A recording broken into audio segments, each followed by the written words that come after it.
Namaskar and good evening, everyone, to today's session on protecting nature, our planet Earth, our future, challenges in environmental conservation.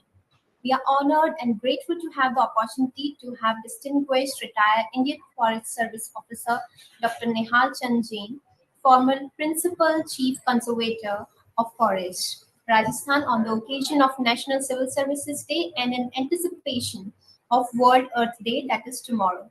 We welcome you, sir, and thank you for graciously accepting our invite. Thank you. So, as per the tradition of the Institute, we will begin the session with prayers. Astoma Sadgamaya Tamsoma Jyotirgamaya Mrityurma Amritam Gamaya Om Shanti Shanti Shanti. Sir, the program is an initiative of the director of the institute, Dr. Ishwar Basavaraddi, sir, and we are deeply thankful to the director of the institute for his encouragement and valuable direction. So, sir may be joining us shortly for the same. So, I again welcome you, sir, for agreeing for gracing the occasion, and we deeply appreciate your gracious presence and willingness to share your valuable insights and experiences with us. So, thank you so much, sir. Please allow me to present a brief introduction of yours. So, Dr. Nihal Jain sir is retired from the post of PCCF IFOS Rajasthan and has served over 33 years of experience in various positions within the Forest Department and has also served in Washington, D.C. office of the World Bank. Sir has been recognized for his contributions in the field of environment and agricultural sciences with various fellowships and awards, including a gold medal for his outstanding research work during his doctorate. Sir has presented numerous research papers in conferences at both national and international platforms.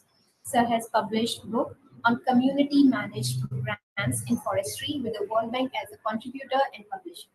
In addition, Sir has also established a voluntary service organization called Summer Ground, driven by his passion for holistic approach to nature, health, spirituality, and social harmony. We would again like to welcome you, sir.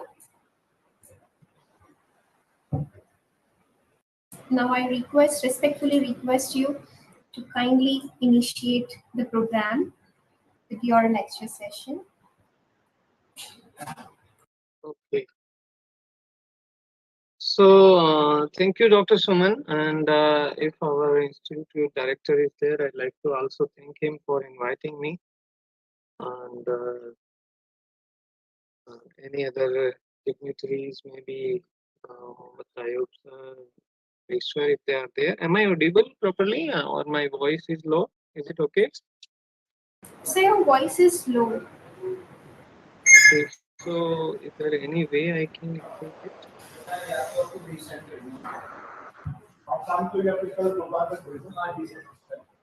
Okay, from my side, my volume is full. Okay. Okay. Okay, so I'll try to be louder. So, if you suggest, can I begin with my presentation right now? Is it okay?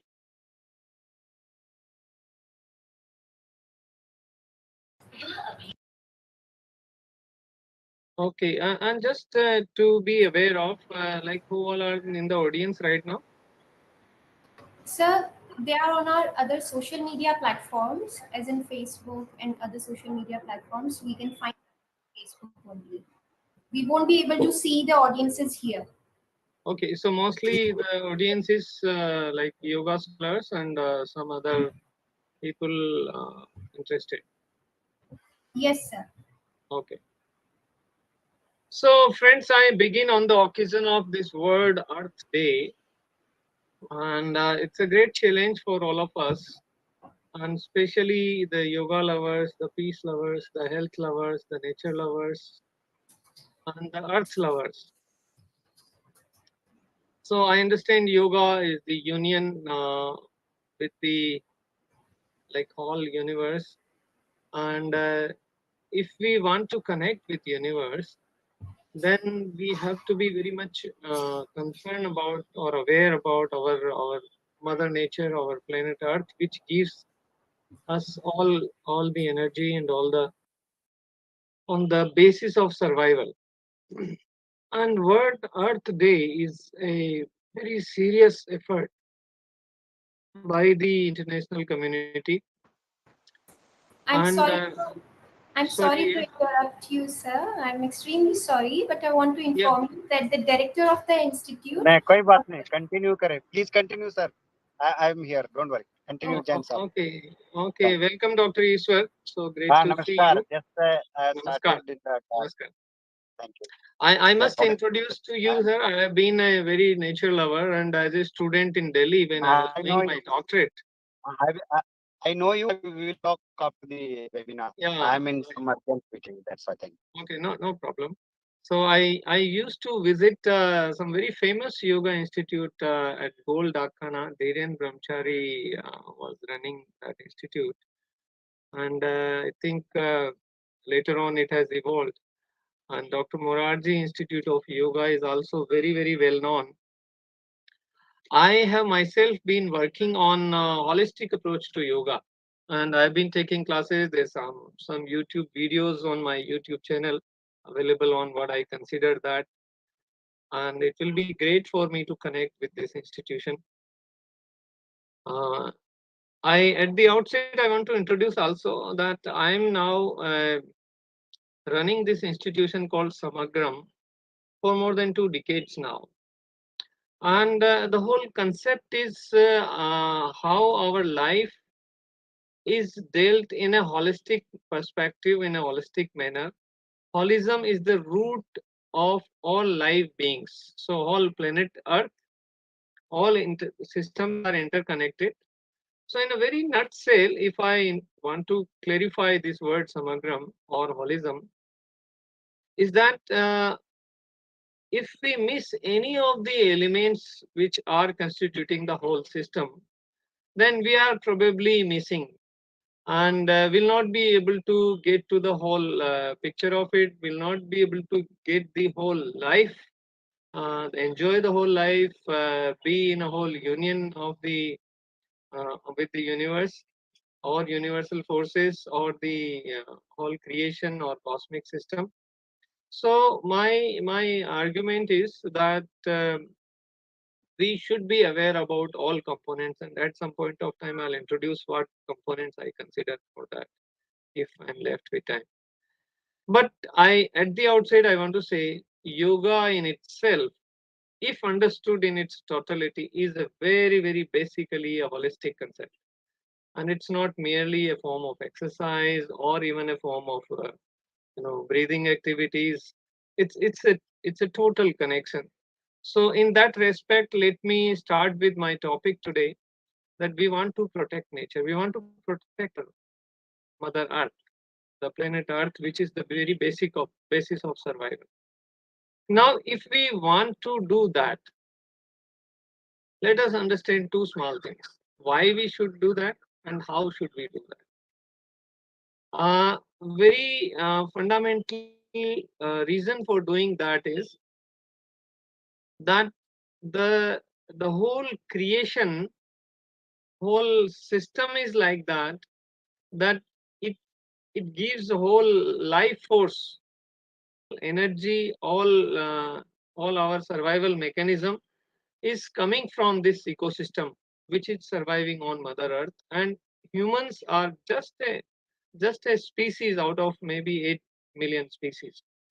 So everything is interconnected, and if nature is understood in its totality, that that itself motivates us, that we if we treat as us as one of the components, one of the species on this planet, then this planet ecosystem will survive. For that, we should feel connected with nature. And all living beings other than humans are very, very deeply connected even now. So they respond to all natural phenomena. If the if the weather changes, they change their life. Only humans are such species that even during peak of summer, we want to evade the natural impacts, and we use artificial means. And even during the peak of winter, we want to heat, and during peak of summer, we want to cool ourselves. And no other species does that. So we are losing our adjustability, compatibility with nature. The second thing I would like to say is, if we are connected with nature, then nature does a lot of things for us. So it provides all kinds of resources, all five elements are balanced, and more than half the task is done by nature free of cost without any efforts if we remain connected with nature. So with this background, I want to start with, sorry,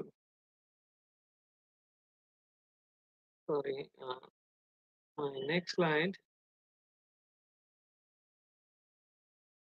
Let me bring it to show. Okay. So I hope you are able to see it better. So my discussion framework is, what is the meaning of nature connectedness, and then examine how much we feel connected. Then let us understand and emphasize what nature does for us and what we can do for nature. So that's the fourth part will be our responsibility. So connectedness means we feel closeness, we feel love with it, and we feel our identity with nature. We feel sense of conservation, sense of promotion, and we obviously get immersed into it. Uh, Connected means, do we like nature? Do we love nature? Do we feel belongingness with nature? Do we feel connected with nature? These all dimensions, if we start thinking, whenever we go to nature, 100 out of 100 people will say we love it. If you expose somebody to a painting activity, then some people will say, okay, I like and I don't like. Likewise, many other activities, but for nature, everyone would love it. Every phenomena occurring in nature, it's so beautiful, it attracts ourselves, and then a multi magnitude of variety of natural activities, natural phenomena. Just see this small insect, the kind of painting which nature has done. It's a fabulous. It's a very difficult to imitate this kind of a painting for us. And millions of creatures are created like this. Nature is very colorful, very beautiful, very diverse. But now let me raise a small question. If we love nature, if we feel connected with nature, then I'm asking you, there is a house here in the middle of this natural, beautiful place by the side of a lake in the uh, midst of greenery. There's a small house immersed into it. How many of us would like to live into this place? Or this is a kind of a urban place, and how many of us would love to live in this place? So these are the two questions I'm asking. Now, you like this type of a place or this type of a place? This is my first question being raised here to challenge ourselves. Are we really in love with nature? Probably we like to live in this type of places. But in reality, if somebody offers you that you buy a place here versus you buy a place here, most of us would probably go and buy in this place because this is exorbitantly high appreciative costs, and we feel we will be uh, economically, uh, we feel more benefited, we feel more secure in economic environment, and that is the reality of our departure from natural connection to the more worldly physical accumulation, and that is the reality. Now urban areas, this is a picture of urban areas, this is also urban area. Now you can manage this area into a shopping activity and economic activity, into this type of place also. So it is possible, but it's only our awareness. This is also urban locality, has some market, but it is still very well, very green and connected with nature. So with this background, I am just asking you to understand that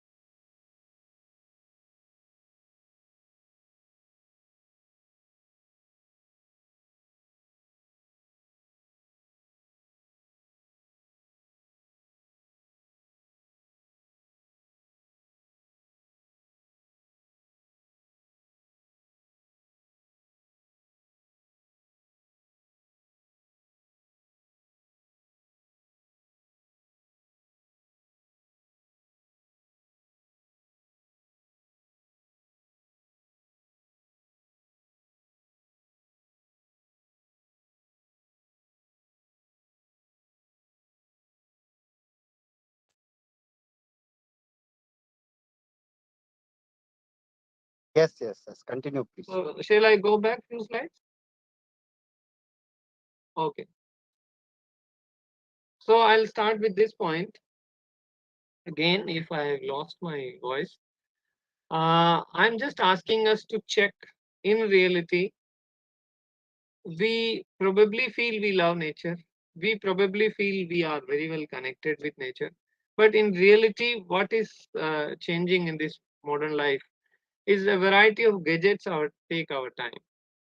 And on an average, 8 to 10 hours per, these are data from different countries. This is highest is Philippines, and there's here some country which is maybe Haiti or something. So these are the, this is the average data showing how much time our modern gadgets are taking from us. And this is connected with nature. This is a digital health pyramid. And if we are more connected with natural phenomena, music, navigation, trekking, nature visits, this should be the highest. Then our work hours, then our education hours, and the lowest should be our social media or internet or these gadgets. This is considered ideal, but our situation is reverse. Now, with age, also our phenomena change. Let me move to another question. Our cities are generally very beautiful. So, let me raise some questions now in your minds that what we are doing with nature, how we are related, and how we are interacting with nature, what we are doing with natural places. So this is a picture of a normal city. By the way, this is a picture of Udaipur city. Um, it's very close to urban habitation. City has surrounded most of these lakes, and cities are very beautiful in general if we are keeping them natural. But our treatment to these places is like this. We are throwing a lot of garbage into it, and the construction is so much that even small plants do not find place in the cities, and the level of pollution, like our consumptions are so much that industrial pollution is extremely high. So we don't have proper air to breathe, we don't have proper green landscape to provide nourishment to our eyes, and we don't have proper food, and we don't even have total visibility in the city to move. In most of the time, like Delhi, cities like Delhi would have foggy weather, and we are asking uh, ourselves that we are aware, unless we remove pollution, it will kill us. So friends, this is a reality. And let's come to the position of man in an ecosystem. Man is one of the creatures among many creatures, so we should occupy the space in the consumption scenario only that much. But we are actually peak of the pyramid, and we are consuming most of the resources. Now let's talk about another thing: how we are responding to nature, and what are the indicators. So we have been hearing climate change. So this is a picture of glaciers melting. This is a picture showing what is the trend of temperatures rising over years. So since 1970 till 2010, earlier the temperatures were rising per year about 1.3%. Now it has crossed to 2.2%, and after 2010 the data is further serious. So if we are aware about this climate change phenomena, then also we should become more concerned what we should do to nature. Now this, so far what I have said is a simple check whether we love nature, in reality how we are responding to nature and natural resources, and what is the impact of this in our survival. Now I'm talking about what we really can do for it. Obviously, probably we cannot afford to continue like this. So on this World Earth Day occasion, let us consider that everything is in our hands if we respond. Now, what are the things we can do?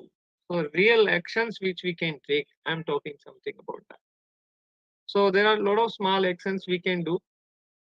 First of all is creating a source of uh, green envelope which provides all kinds of fruits. Now, out of many greening efforts, I am talking about simple things which can be done at home by individuals. Everybody knows that we can do a lot of planting at home, but here is a picture which shows that it is not only the horizontal surfaces where we can put few pots or grow some plants, but in our houses we have the advantage of using these vertical spaces. Now these vertical spaces provide you an additional opportunity that you put these climbers, you can grow your vegetables there. So if you are living anywhere, you can still grow your vertical garden at home. And those people who say there are limitations, we are now on having a house, you can cover the roof of house by the green material. So the possibilities are immense. These pictures show you only the extreme possibilities which we can do. And many people argue that, okay, nowadays houses are limited and we live in multi-story. Friends, even the multi-story provides you opportunities to do that kind of a greening. So we can create all green landscape, we should do planting. And so greening is one of the aspects I'm talking about. I'm talking about few other things. I'm just touching them, not everything possible here. But other than greening our all these spaces, now Mother Earth was green before we expanded, especially human species expanded and started occupying larger spaces. So our effort should be to create all spaces to be green, and Earth is meant to be like that. So if you are building house, cover the house with green material, vertical space, horizontal space, everything green, then only you will be able to uh, contain the kind of environmental damage or climate change which is happening. Second thing, we have to minimize our pollution, minimize our waste. There are immense examples. Millions of people have started living on a zero waste concept. Now, I share my experience. I was a director at one position of an institute, and I declared whole institute as a zero waste campus. What I did is I was recycling everything. I would avoid anything non-biodegradable entering into the campus, and if by chance it enters, I would not throw that into a municipal collection system. I would collect that and provide them to recyclers. Let us say, for example, if any plastic material, then there is a reuse of all plastic material. So I openly declared it. I sent my notes to all chief secretary, everybody, that this is very easily possible. And if we do that, we will be saving at least 1,000 crore every year from our resources, which is going waste. We have to conserve water, we have to become energy efficient, and we have to be we have to conserve biodiversity. So these are some of the components of our action, which I will be touching a little bit now. Before that, let's talk about this COVID situation. During COVID, as soon as we restricted our consumptions, the nature started responding very, very immediately within a couple of weeks. The birds like flamingos, which did not visit Mumbai seashores for many years in that number, started flocking. Even the wildlife, birds, all started occupying the urban spaces. Even Ganga became clean, and so these were a few examples that indicate very clearly that unless we limit our consumption or use of our resources, we'll not be able to achieve much. And the efforts have to be focused on individuals and communities, and then only comes the responsibility of governments and international community. So the action has to start at the individual level. Now let me touch with this background our anything we want to do, our effort should be that not only we revive the planet to the its original potential, but we should live in a way that all our upcoming generations for millions of years can survive on this planet. Now I am reminding you, why should we conserve? Why should we take these actions? So here are just few examples that nature improves our physical health, mental health, emotional health, and spiritual well-being. In Japan, there's a big movement which says that if you have any kind of challenges, any problem, you just go and live in a forest. So you go out for 3 weeks, 4 weeks, 5 weeks, and you stay there, and your most of the problems will be gone. Just doing nothing, just leave there, get up morning, do something, and eat well, enjoy, take bath, and move, be around nature. Not much to do, nature will do for you. So that's the reason. Nature improves our health. Here is an example of this lady facing a serious depression and stress for many years, and she decided to move out and came into the nature for a few months, and her all stress is gone. Now, how this nature impacts? So I'll skip this and give you few data so that you are really convinced why should we be with nature, conserve nature, promote nature, and protect nature. This is a data of a study which shows that in just 2 days time, just one bar is showing before, another bar is day one, second bar is day two. So in 2 days time, what is the change which is happening in the number of uh, NK, means nature nature killer cells, natural killer cells. These are the cells which, whenever any infection or any foreign material goes into our body, these natural killer cells are increased in the body and they kill the infection. So in corona times, we learned this much more. And whenever we have infection, those people who have good ability to produce natural killer cells, they will not be impacted. So this is the basis of immunity. And in just living in nature 2 days, the amount of natural killer cells improved by 25%. So this is done by nature. Similarly, these many other health providing chemicals or enzymes also improve. So these data show very clearly that we will be able to improve our health. There are several studies showing psychological help in psychological well-being. I am quoting many studies into about this. There are a lot of aspects about environmental psychology. Studies show that those people who are connected with nature and environment will definitely have better satisfaction in their life, more pleasure, more excitement, and they will be more positive, able to adjust and avoid any kind of stress and tension.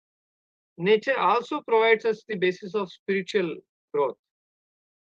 As yoga is a foundation for spiritual progress, similarly, nature is the fundamental environment which nourishes us and which provides us all kinds of benefits to become those people who are stressed. If they go out into the nature and live for some time, they become meditative. They they forget their stresses, tensions, depressions, everything. And if we immerse into this nature, we will be able to become more spiritual. I'm just keeping some of these slides. Let me now reiterate and summarize how nature helps us.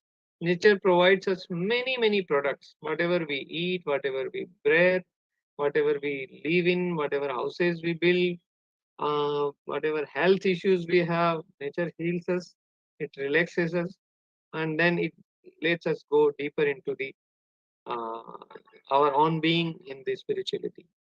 So these are different ways into uh, through which nature helps. So these are pathways through which nature helps us. Our cultural interaction, our biological interaction, our biophysical interaction all help us in physical, mental, and social health. This is the basis. I want to invite your attention, attract you to such beautiful places where people want to walk, go and do meditation, enjoy their life.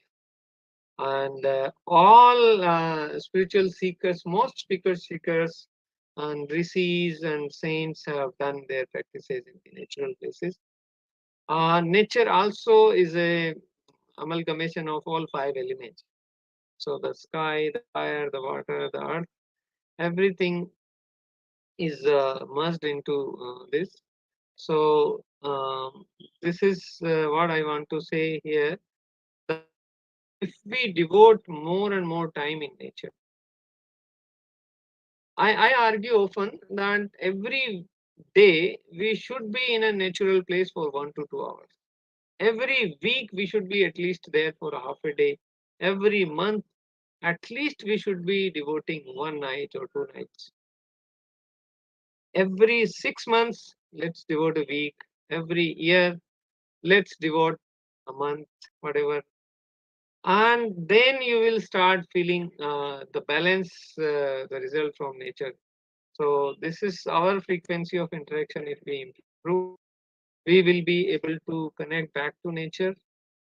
And if we give priority to be with nature, conserve the nature, emerge into the nature, we will definitely improve. And here is my last slide, through which I want to invite to this network promoted by Samagram. We call it World Environment Conservation Action Network, in which we place to take action in all aspects of these conservation initiatives. For example, I want to green all my house, all my living beings, all my places. I want to minimize my contribution to pollution.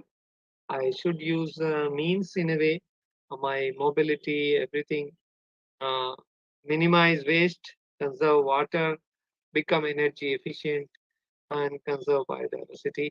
So these are some of the actions which we invite interns, and this uh, the organization Samagram is devoted to that. Anyone who's interested is welcome to contact us.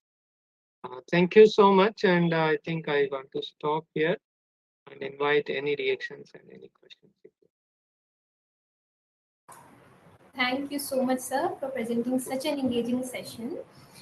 We have received a few questions from our students and viewers online. So, one of the questions is, how can we balance the competing demands of economic development and environmental protection? So fundamentally, I started with this very critical question: that do we know our priorities? I showed that picture which I have been showing to many people. That do you want to live in a natural place where it provides you all kinds of benefits, all five elements, all pleasures, the nice place, or you want to engage yourself into growing economically, accumulating wealth, but at the cost of your own health. So if we limit our consumption, if we start interacting more with nature, if we start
it's a reality, and it's very hard to understand that the number of organizations in the world um, working on environmental conservation, all United Nations, all World Bank, all IMF, all countries, and all UNEP, United Nations Environment Programs, having multiple meetings, and the meetings are growing. Number of people engaged into this are growing. With the same time, our environmental damage is still growing.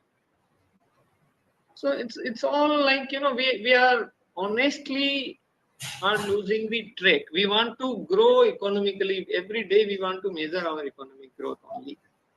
We don't want to measure our connectedness with nature, our happiness, our living. Our country is one which has shown path that most people have become esoteric. They live ascetic. They consume very minimal resources. Our rishis and munis and all have lived into natural places without consuming. So, friends, you have to ask yourself, how much you want to grow.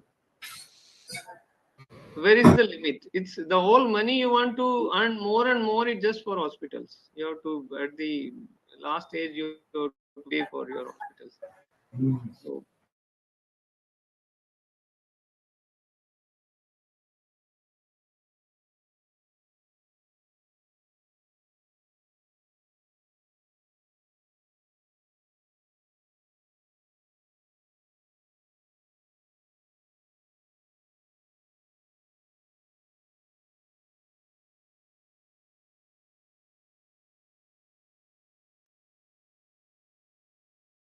Very good example is the tiger.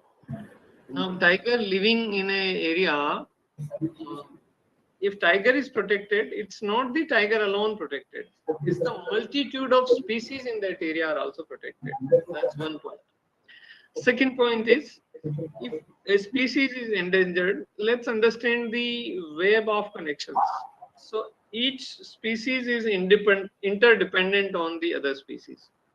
So there is one climax species in the process of evolution, but that's dependent on its subordinate species, and that species is dependent on some other. So whole ecosystem has to be protected. It's not the single species which can be protected. So for that, we have to leave enough spaces which are away from human interference. That is the only way. Nature revives by itself without doing anything. God always has been telling us that everything I'll do it for you. You just do nothing, I'll do everything. God says that I'll provide you food, I'll provide you good air to breathe, I'll provide you water, I'll provide you place for sleeping, shelter, everything you can take that from me. And do just nothing, don't do much. So endangered species are will be protected only when we leave that ecosystem unaltered. The reality is that even the peak of Himalayas, the Mount Everest, is full of garbage now. Every beautiful place we want to go, every nook and corner we want to build our houses. So friends, we'll have to leave that part and contain ourselves to some limited areas.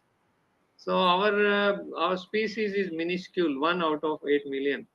We should not occupy more than 2%, 3% of Earth. Other than that, we should leave.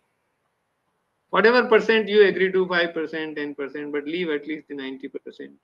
All species will be protected without much problem.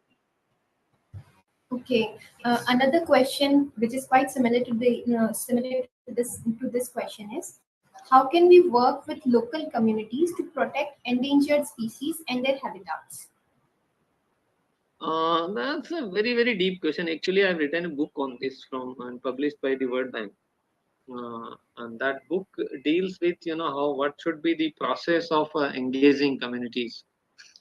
So there's a word called social capital, and the social capital in essence means that a group put together would like to decide something for their common welfare if the right atmosphere and right sensitization is given. So that is what is the social capital. So we have to build social capital. So we are actually killing the social capital. We are totally fragmenting. Now our system is antagonistic to community action. Government wants to go and do everything. They want to build their roads. They want to build their houses. No, they want to even interfere and say, okay, how do you behave with your children? Everything is now government is controlled. Except I often quote, except letting us to decide how we burn our dead bodies. That's the only area कि आप शमशान में जाके करना चाहोगे या कैसे करना चाहोगे, उसमें गवर्नमेंट का भी शायद बड़ा कानून नहीं है, बट कुछ कंट्रीज में शायद वो भी आने लग गया. सो our interference into the system is so much that our corrective action process is totally hampered. Collectivity comes only when there is a responsibility with the group and the group is given an environment and autonomy to decide.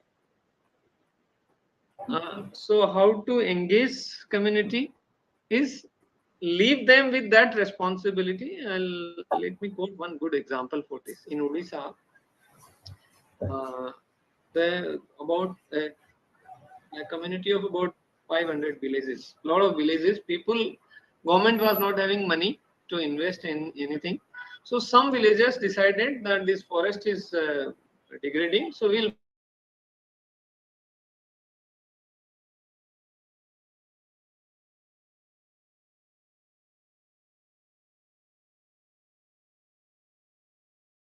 government was not having money to invest in infrastructure.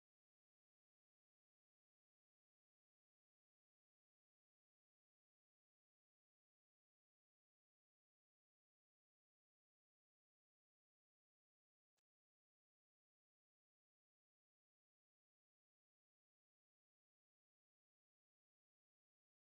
And the whole bureaucratic approach went into the community. Community lost autonomy, and slowly all forests degraded.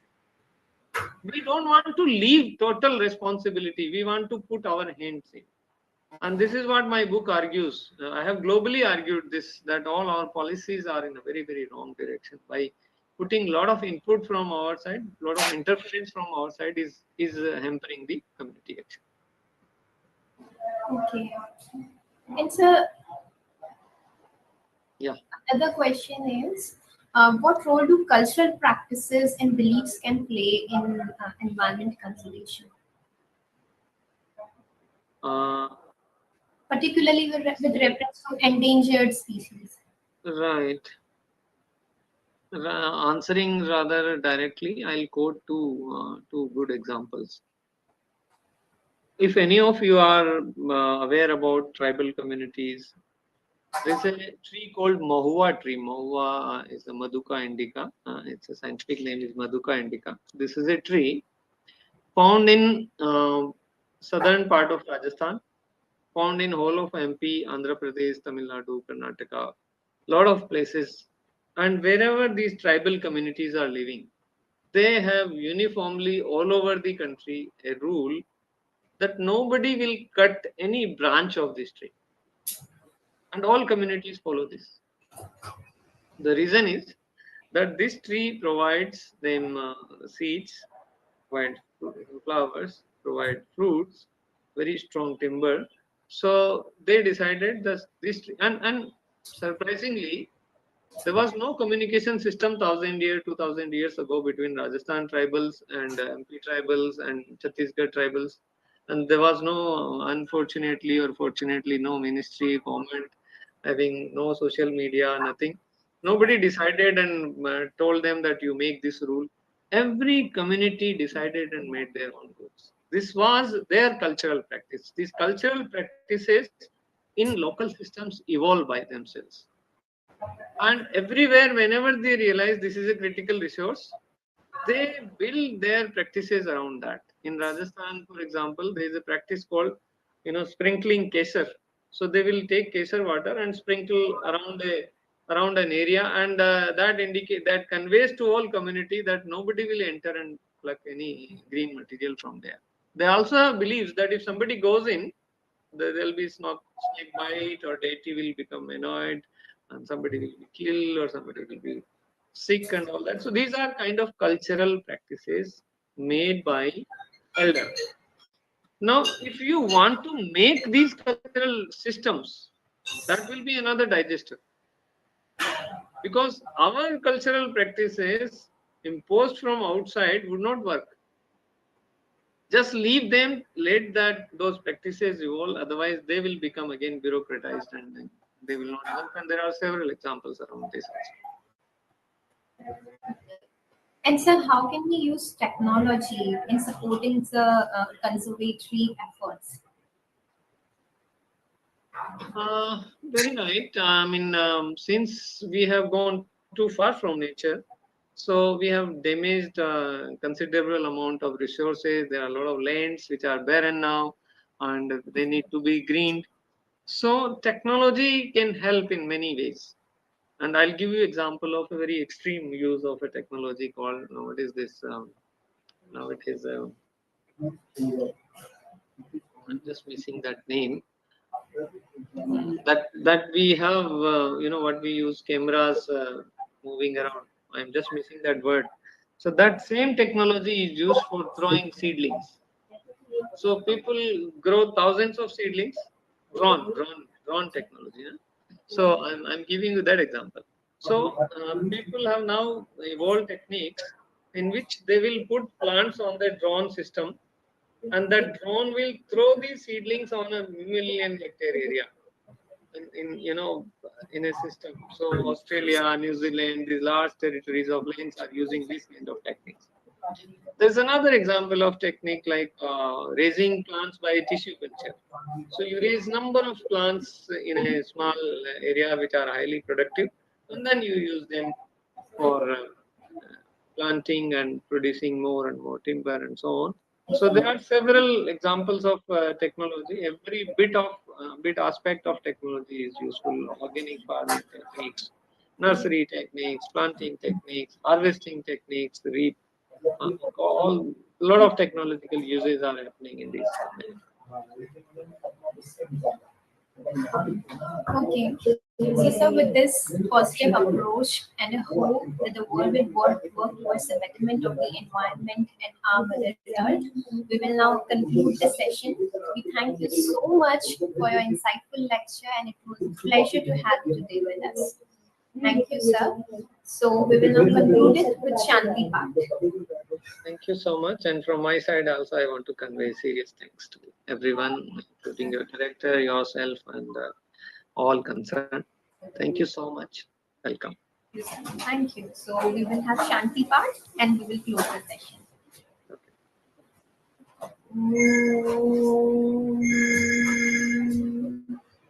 Shanti, Shanti, Shanti. Thank you, sir, for your time. Thank you. Thank you. Such a wonderful lecture.